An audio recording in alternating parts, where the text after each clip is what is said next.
Greetings, my beautiful people. This is Holly. I am Queenship coming to you for another episode of Queenship Quarters podcast. And this week's episode, I am so honored to have two of my sister queens that took out time of their schedule to talk about some very important issues that they wrote in their own books. We have some Black women, powerful queen authors on our episode today, and I really greatly appreciate them. And so we're going to have a two-part series. I was trying to get four sister queens that are authors here, but we're going to do two today, and then we'll do part two with another two. So today we have with us our sister queen Cassandra Anderson and our sister queen Alicia Sims, and they're going to tell you about their book. They're going to give you the title, where you can pick it up at, and how you can support them. So, Cassandra, we'll start off with you. Let's get the name of your book and tell us about your book. Sure. So thank you, first of all, Holly, for having me on today. I appreciate that. It's an honor and a pleasure to be here. The name of my book is called Rising from the Ashes, A Journey from Trauma to Healing. And it's really my story about how I dealt with trauma from childhood trauma, workplace trauma, adulthood trauma, and how I endured that, but was able to rise above what was meant to destroy me and thrive, basically. Come on. Come on. All right, Sister Queen Alicia, give us a brief synopsis of your book. Absolutely. Thank you as well as Cassandra said, as Queen Cassandra said, thank you Yes. for having me on today. The name of my book is Resilient Faith, and it is a autobiography.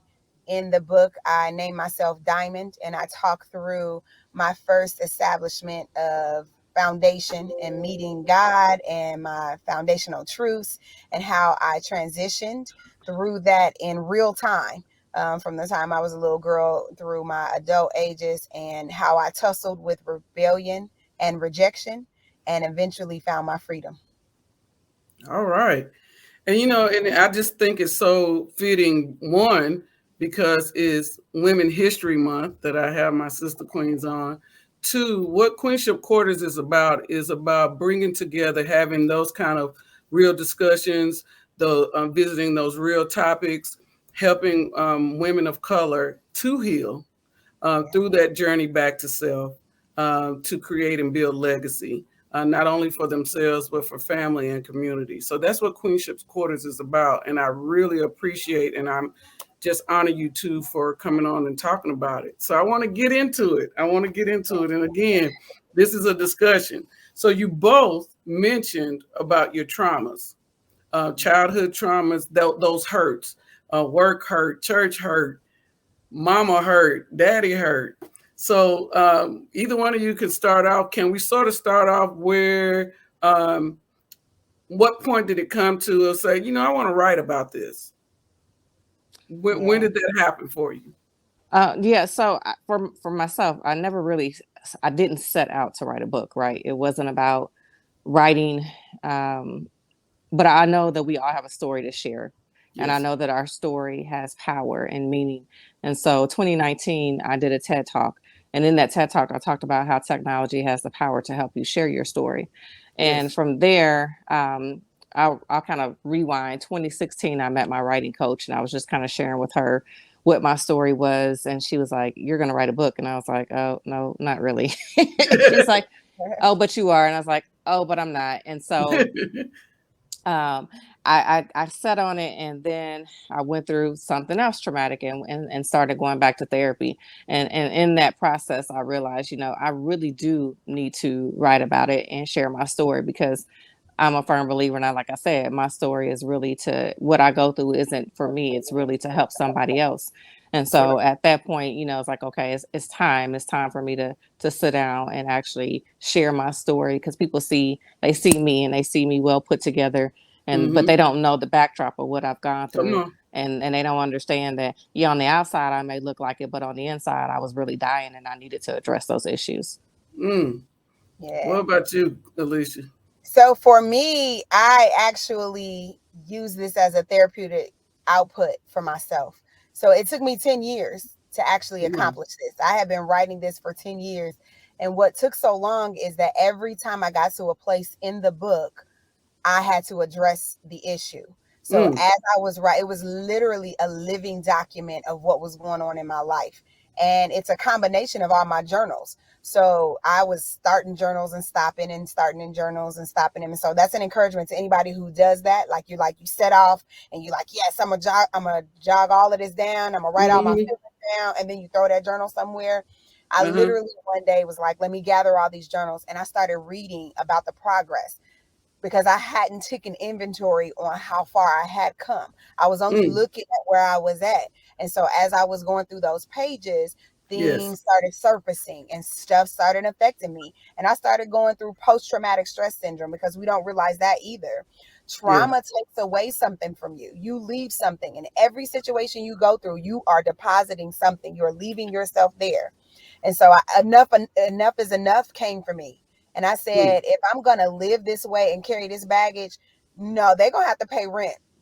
I was like, nah, this baggage right here is weighing me down. Yeah. You're not benefiting me. So if you're gonna tag along with me, I'm gonna make it be useful. You're gonna be useful in my life.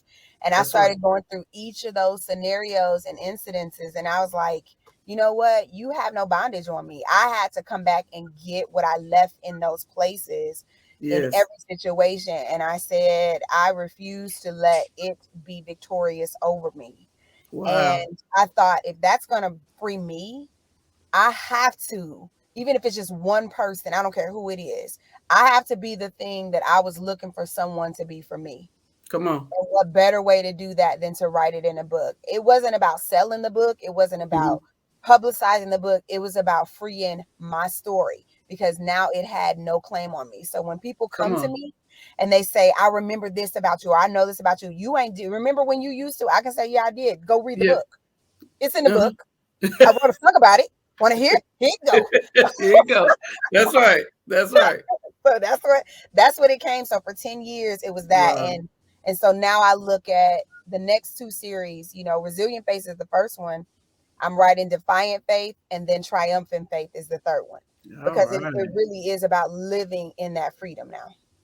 So, as I read both of the sort of description of both books, again, we talk about the trauma. I want to sort of, because start, everybody knows the resume, the bio.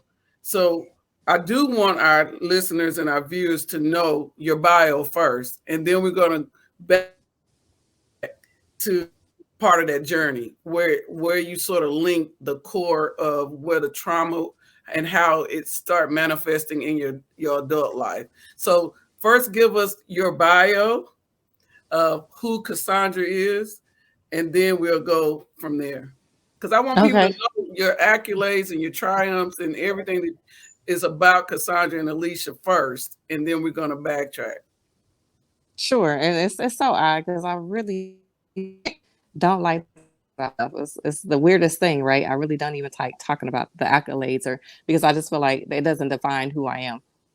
Right. Um, but sometimes we get caught up in our accolades, and that spirals into trauma too, because of what we've gone through. Then we put so much into who we become.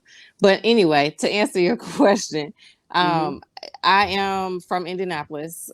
Grew up here in a lot of different places. Actually, it's in the book. Grew up in Ohio and in Louisiana.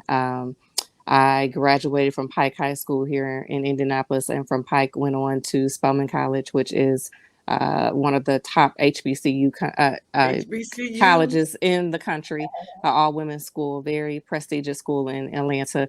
Graduated from there with a bachelor's degree in political science. And then I went on to graduate school and graduated with a master's in sports management. Came back to Indianapolis and started my career in the nonprofit sector, and then went back to school. I was a professional student for a while. Went back to school and got another master's degree. So I graduated with a master's from Indiana Wesleyan. My first master's is from Georgia State University, and then the second one is from Indiana Wesleyan University with a master's in management, Okay. uh, uh, similar to an MBA, with a focus on human resources. And from there, 2016, founded my own business called Empower You. where I do life coaching in addition to media services. I host events, MC events. I have a podcast myself called Let's Go There with Cassandra. Okay. In addition to started a retreat specifically for women of color Yes. called Crown, the Queen's Retreat. Yes. In addition to public speaking, I dropped a TED Talk in 2019, and I also am certified life coach as well. So that's just a little bit about me Yeah. and what I do. Community Yeah. activist. I do a lot in the community. I'm a community activist, and so that's a little bit about Yes. who I am. And the reason why I totally agree that we're not our accolades, but we also, I want our viewers and listeners to understand that we have to go through to get to. And Mm-hmm. sometimes, even through that journey of life, that's the wholeness of the woman. That's the wholeness of the queen. And I say all the time, and I use my queenship because it's the air, the energy, and the vibration of a queen. That's tapping into every part of her. So, it's not that we're defined by it, but it's all the wholeness of who we are. So that's why I wanted you to let people know about you. I'm All right. just so shy about sharing who I am. Yeah. Yeah. And you know why part of that is part of my trauma, because it was Yes. used against me. Yeah. Come on. So, Yes, I love it. Look, put a pin in that because we're going to come back to that. All right, Queen Alicia, what about you? So, as far as education goes, born and raised under an educational household. So, 2 bachelors, mostly in computer visualization technology. So that's everything from desktop to creating videos and editing videos, and then masters in psychology and social work. But my biggest accolades, first of all, is that I am born again, saved, and my foundational truth is to be a child of God. That's first and Come foremost. on. Second of all, I am a mother of 4 beautiful children. One who is 28 years old, a set of 22-year-old twins, and a soon to be 21-year-old, and the Gigi of a almost 1-year-old in April, on April 1st, my first and only grandson right now. Wow. Those are my biggest accolades, to be Yes. honest. And Yes. then they have being in those roles has prompted me to become a owner and managing partner of my own business, Quad Solutions LLC, which is a business process outsourcing company. In short, larger companies subcontract me to do their marketing, professional development, resource development, and administration. And I'm also the founder of my beloved nonprofit called I Am Not Bulletproof, which has unconventional ways of helping people find strength and vulnerability. So those are my absolute best accolades that I can tell anybody. Both of y'all, just honest to Yes. both of y'all. So I want to get into some deep, hard conversations here. Some conversations about what Cassandra brought up about part of her trauma. So let's go back to young Alicia, young Cassandra. Um, when did you start, or just give us some examples of where you saw that trauma sort of start showing its ugly head in some of your adult decisions, some of your adult life? Yeah. Stuff that I do is a legacy business. And so many times people think that's only a business or Yeah. trauma and hurt. A lot of those is not good in our growth process. So give us some examples and what you're talking about in your book of some of the traumas that you saw manifest as you reflected back on those things. So for me, I started off in the book opens up, and I did forget that in addition to launching the book, I also relaunched my artistry name, which is called the Uncut Diamond. I have a heart for performing arts, and I do engage in performing arts, singing, acting, that type of thing. So the book opens up in the traditional church scene, and it was my first time ever going to church. I was 8 years old, and some lady had a testimony that went on, and she fell out, and I remember seeing her underwear. They were flowery panties. And I Mm-hmm. started cracking up, and then people started shouting, and I was like, what's wrong with the floor? People are jumping around, they hollering. That was my first experience. And Mm-hmm. then my mom told me that we were giving our life to a man. That's what I heard. There's a man that was going to be in control of our life. And that moment, it was me and my mom living together, because she had been through a series of abusive relationships. The only thing I knew in my childhood was watching females get physically abused. All of my aunts, and that's what I experienced. So I did not have a relationship with my father. I was born into a situation where my father was married, but not to my mother, and my mother was not even aware that my father was married. So he had an entire different household that he was taking care of. And so I was that black sheep on that family. I was the child born out of an illegitimate relationship, unbeknownst to my mom. Even up until the day she was at the altar waiting for him to marry her, is when she found out about the whole story. So my early childhood, my connection with males was nothing short of a disaster. And so when she said those words, we're giving our life to another man who's going to come in. That's what I heard. Man, and I thought, no, I just want it back to me and mom, right? And so those things became a trigger for me, and it was a heavy weight. All through relationship, I started to see people who come into your life and leave, and it left an abandonment for me. It left rejection for me. And so it prompted me to try to do what I could as a young child to prove to people that I was worthy enough, that I was valuable enough. And that went to some of the furthest extremes of being a rebellious person, and trying to get attention that way, all the way up to being the person who did everything right and never fell out the box. And neither one gained me the acceptance that I thought I was looking for. And at the age of 14, I ended up pregnant. I literally can remember walking out of my high school, which I was at high school at that time, and I had in my hand a certificate that said highest honors. And my stomach was protruding because I was pregnant. As a matter of fact, nobody in my family even knew that I was pregnant until I was almost 7 months old. 7 months along. Like I literally hid it. I wasn't connected. I mean, that's the trauma in itself. It was an isolation for me. And I was walking out of school that day. I had in my hand this certificate that said highest honors. And the security guard said, "How did that happen?" And I'm thinking, I don't know. I got this belly bump in my hand, and I got this highest honor certificate in my hand. I mean, this belly bump in my stomach and this highest honor certificate in my hand. And I'm like, how did this happen? Like, how is it possible that this female ends up like this? She wasn't promiscuous because she was only with one person, but she hadn't been taught. No one, and in our culture, that's another trauma. We're taught not to talk about stuff. We're taught. She was inquisitive. She was smart. She caught on. So she looked for that through friend groups. She looked for that through television shows. She looked for that through other things. She was going to find a way. And she got some of the wrong messages.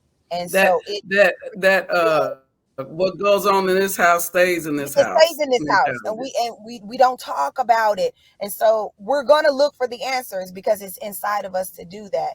And so it got me in a lot of different situations, from gang violence to fighting to again having a child at 14 years old, to just being nonchalant about things, walking up to people, not because I wanted to be violent, but just because I had nothing to lose. And for me, there was no goal, there was no aspiration for life. So I was almost daring for people to do things to me so that somebody would give me the attention and hopefully, to be honest, take me out, until I decided myself. And at the age of 15 was the first time that I tried to commit suicide. And it came up. And I ended up continuing in life, of course, but that's what I wanted. That was my goal. And even that didn't draw the attention that I wanted. I wanted someone to hear my scream, but nobody did. Wow. Oh, that's a lot to unpack right there. Cassandra, so what is your earliest sort of connection of trauma that you saw play out as an adult? So just for me, it started really with, I went through a period of depression. Like there was always this emptiness. I felt like I was always chasing something that I just wasn't fulfilled. Right. And so, growing up, I talk about it in the book. I saw my mom. I too saw my mother in a physical abusive relationship. I always liken it to the movie Enough. That was the story of my life for a while, where we were up and down the road because her husband, we had moved, my mom graduated high school and got married, and we moved to Ohio. And so when he would beat her and she would call herself, we would try to leave, then we would come back to Indianapolis. So we were up and down on the road until she finally just had enough and was like, enough is enough. I'm not going to continue to subject myself and my 2 children to this type of abuse. And so just relationship decisions with men. I was sexually abused as well as a child. And so just seeing the bad decisions that I was making when it came to the relationships that I was in, dating, and the things that I would put up with because I was longing for that void of wanting to feel loved. And I didn't grow up with my father. And so trying to find that feel that daddy void, and then being sent to live with my grandmother. So the 2 most influential people of my life are not a part of my life, my mother and my father. I'm now living with my grandmother. And so it was just, just trying to figure out who I am. And as an adult, like I said, just making those wrong decisions as an adult, and being on that battle of just depression. I mean, I went to Spelman, I graduated, I had education and all that, but I was empty inside. I was empty. And so I was, and then being single without a family, and like, okay, well, what's wrong with me? I don't have children. I'm not married. So it's just, I can look at every aspect of my life and see how the trauma played itself out. And so what does healing look like for both of you? How did that journey in the healing process start, and what did that look like? So for me, I've been in therapy off and on for years, right? And so I initially started, I would find therapists who were, I don't know if you guys can hear that background noise on my end. If you can, I can step outside. Okay, let me step outside. So you guys, actually, sorry, hate to be in transition. But for years, I was in therapy off and on. And I talk about how, even as I don't think, therapists don't realize that we don't realize that it's important to have a connection with your therapist. And so, I was meeting with white women who just did not understand my trauma and what I was going through. And so I stopped. And then I went through something traumatic in 2017 that literally had me questioning who I was and my very existence. And I really felt that my life was over at that point. And I decided, now I really need to get serious about going to therapy and finding a therapist who I can connect with and heal, because I was tired of repeating the same patterns and, doing the same thing. And so I knew then that I needed to take back control of my life. And so I started the process. 2018, I got back in therapy. I found a therapist who, in 2019, I found a therapist that I really connected with, and I've been in therapy ever since then. And and in our community, that's a stigma. Absolutely. And I cannot understand, to save my life, why we have not come to realize that it is so needed. We have so much trauma, not only just personal in our personal family, but generational in our community. Day to day, we are faced with so much trauma, and it's such a thing. And I think I'm seeing an opening now. I'm seeing more of our community really understanding that it is so needed, me included in myself. I started last year in therapy because it's just so many things. And it took my own daughter to say, Mommy, this is so needed. And just see her journey and how she is just in her self-wellness. I finally just said, something, I do need to talk to somebody about these things, these traumas, because we are big on, okay, this is, God, believe me, I'm a child of God myself, and I know the power that he has had in my life, but he also give us the ability to understand that he puts people in your path or people on this earth to help you through this process. So and I'm so glad you said that, Holly, because a lot of times in our community, we do think that we can pray it away, right? And we don't think that we need to go see anybody. But the reality of it is you do need to go. Right now, especially right now, as a people, this whole nation has experienced trauma. Yes. Coming out of a pandemic. And so, you do need to go and have a session with someone who's trained to be able to walk you through, what you're dealing with and provide you that objective perspective and opinion. There's times that my therapist even now should be like, look, Cassandra, Yeah. Yeah. I don't know what you're talking about, but this is what, I mean, she calls a spade a spade. And I Yes. appreciate her honesty with me, because it's allowed me to see the patterns even now. Because even Yes. to me, therapy is a lifelong journey, right? Yes. So it'll be something that I will continuously have in my life, because I may think that I'm over one thing, and then something happens and it triggers something else that I Yeah. had suppressed. And so, even now, just having those sessions with her, I'm able to identify those patterns. And so before I pop off and go to, 10, I can move side and be like, Yes. wait, let me bring it back down, Yeah. because this is showing me a pattern of something that I did before that I don't need to repeat. Yeah. And it gives you the tool because I mean, I guess it gives you a name of the tool that you probably already sort of knew that you were doing. But for me personally, it gives me a time to where I now take a time to reflect and say, but why am I responding this way? Why is that affecting me this way? Where did that come from? So you go back and you sort of think about, oh, it came from that. And so once you figure out, oh, that's where it came from, that trauma or that hurt, now I can connect it to why I respond or react. And now I'm at a point that I don't react like I used to. I respond. I give myself time to not react because a lot of people want you to react. And so if you react, then that gives them an excuse to be the way they are. Now I try to give myself that time to respond. And so for me, it's like figuring out the core, where that came from, why that is. And so I just wanted to see what your lens is, Alicia, of your healing. What did that look like for you?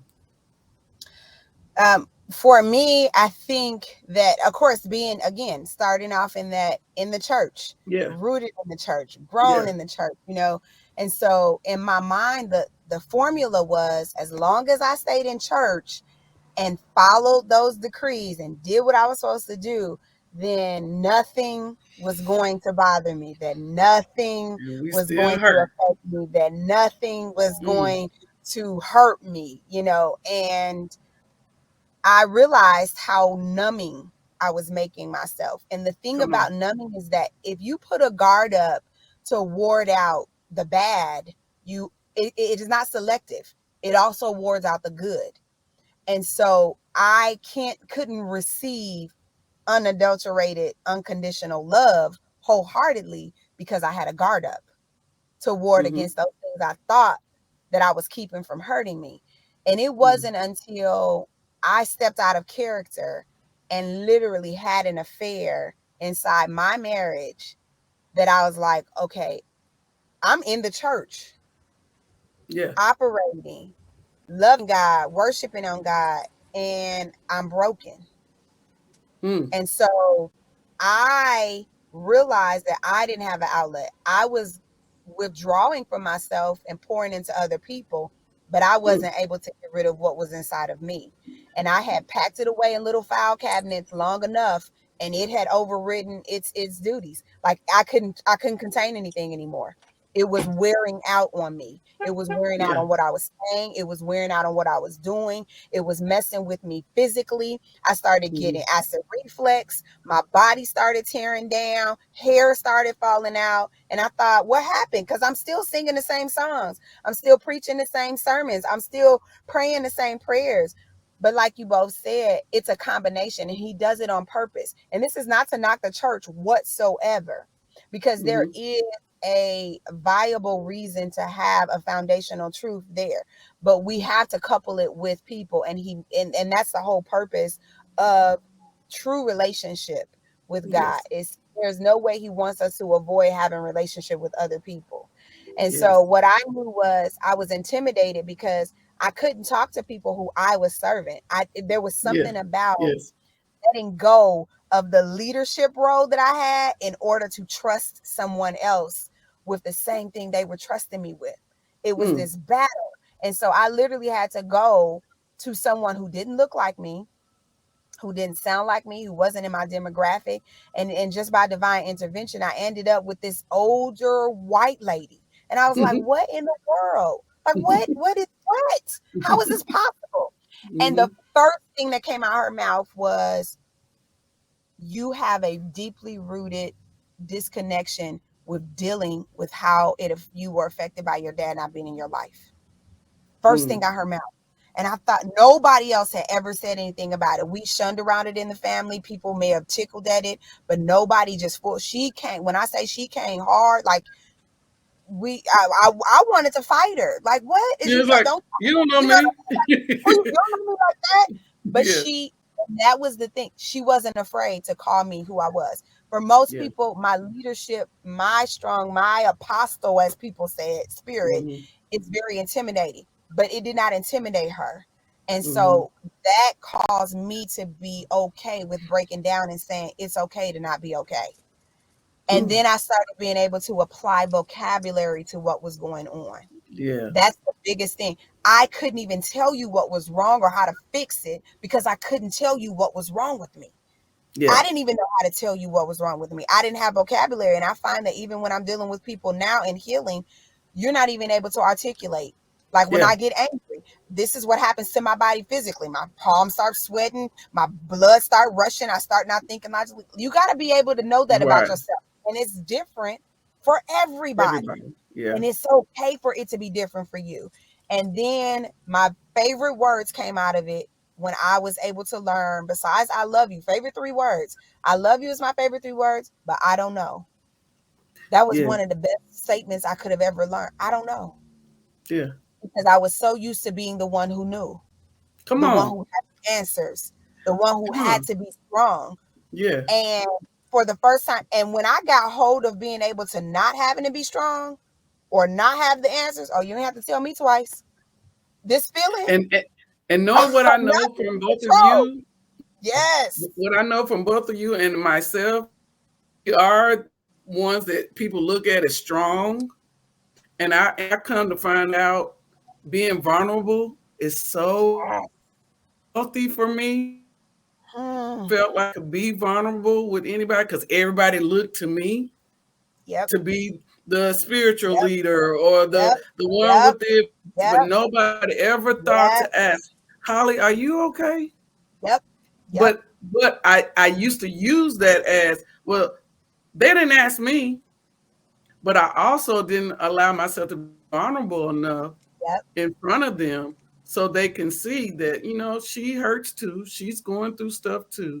But from what I know of you too, that y'all also have that on the outside that people think you strong, like at the beginning, that she has it all together.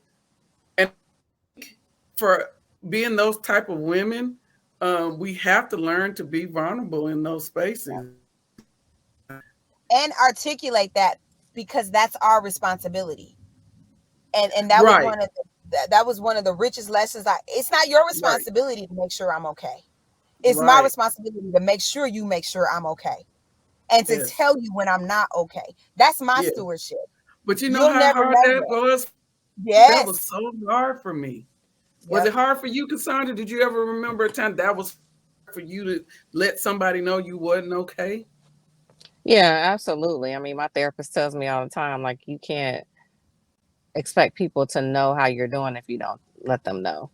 And so it definitely was hard because I had built up this wall that I wanted everybody to see, this strong, unbreakable woman. Because I watched my mother be broken in terms of, the physical abuse, and so you would never see me be broken in front of anybody. Like I had to be the strong one. And so it definitely was hard. I want you both to have a moment to sort of talk about, again, your book.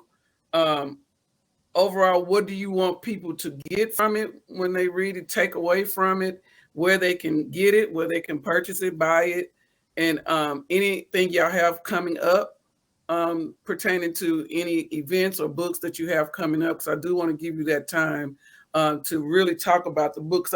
Again, as I read both of your description, Cassandra, you put in there, it's like the example of the phoenix rising.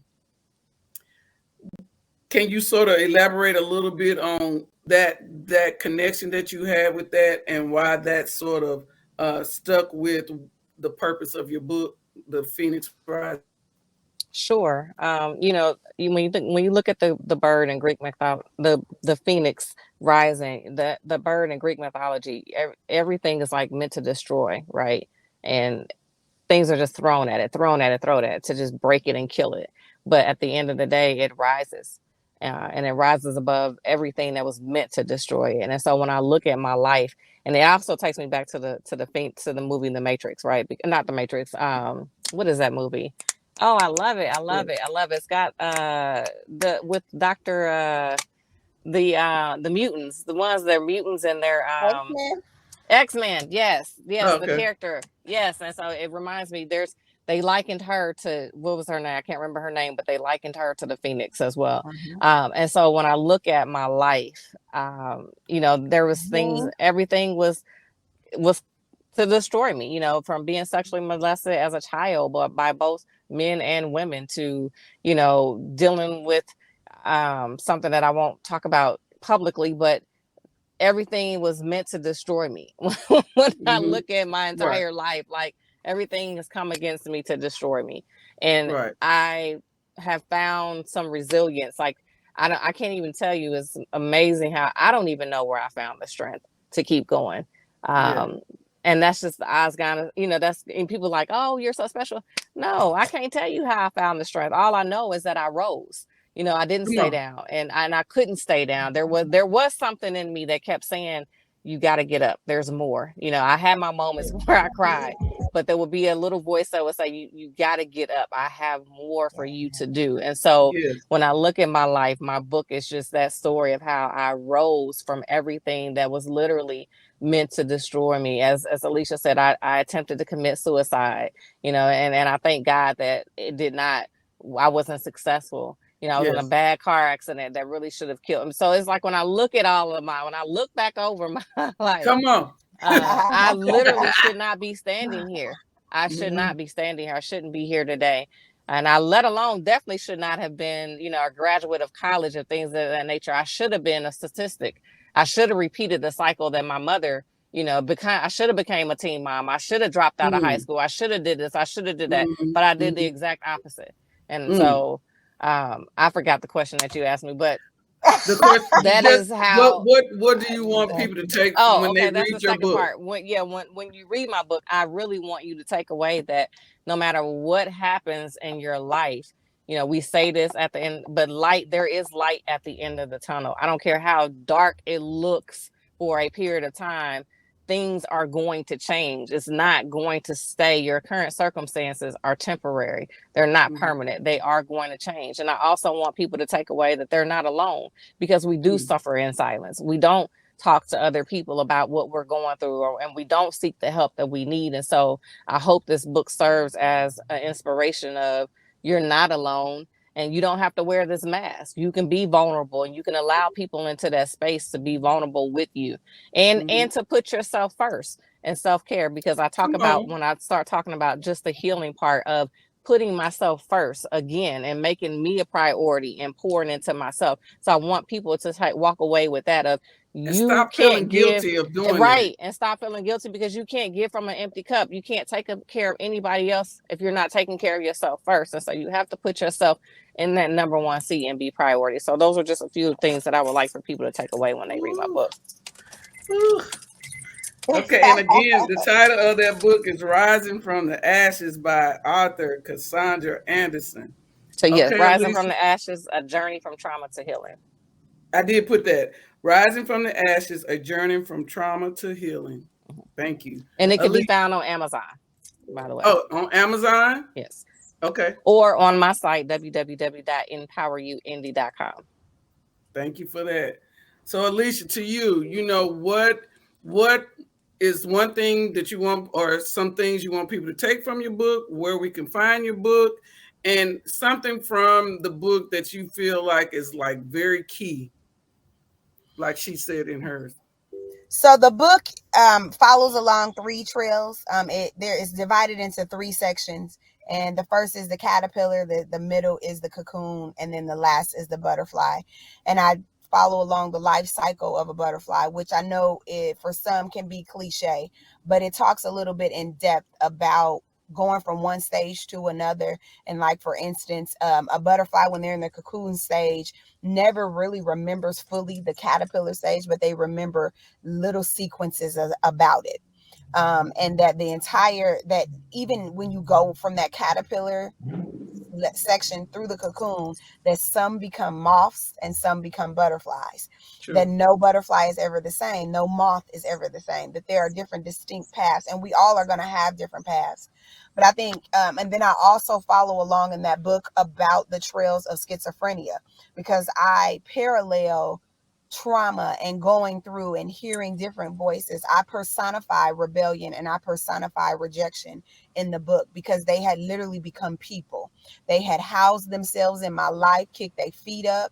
They were in control. There was this Yeah. message every day. And even on cartoons, we see it where there's the angel on one and the devil on the other.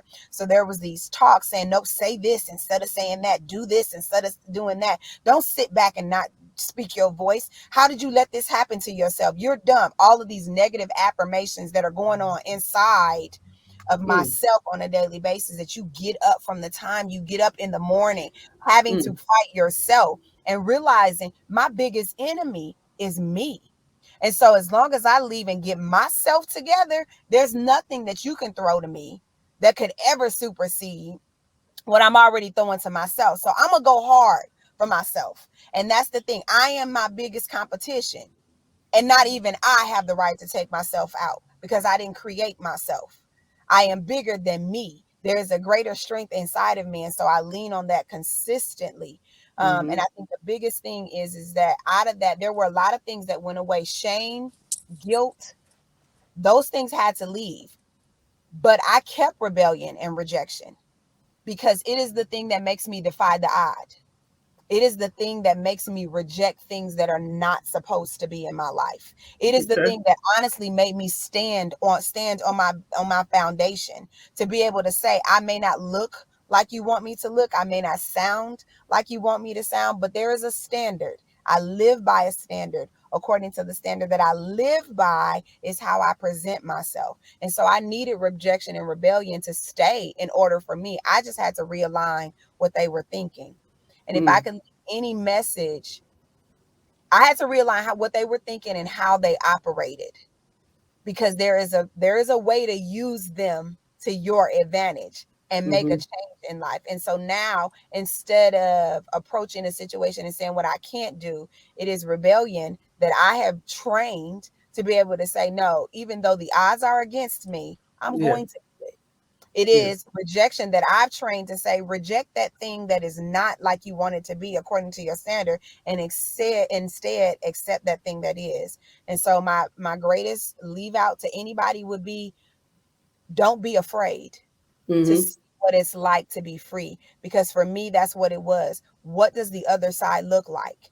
I held myself in a captivity of fear for too long, wondering what I would look like if people really knew what I was thinking and how I felt. And so I stayed being what they wanted me to be for so long, because I was afraid to see what that was like. And so I would encourage you. Yes, it's going to come with some pain. Yes, it's going to come with some struggles. Yes, it's going to come with a fight. But the freedom that's on the other side of living your true self and your whole self far surpasses the journey to get there. Yes. All right. And again, the title of your book is Resilient Faith.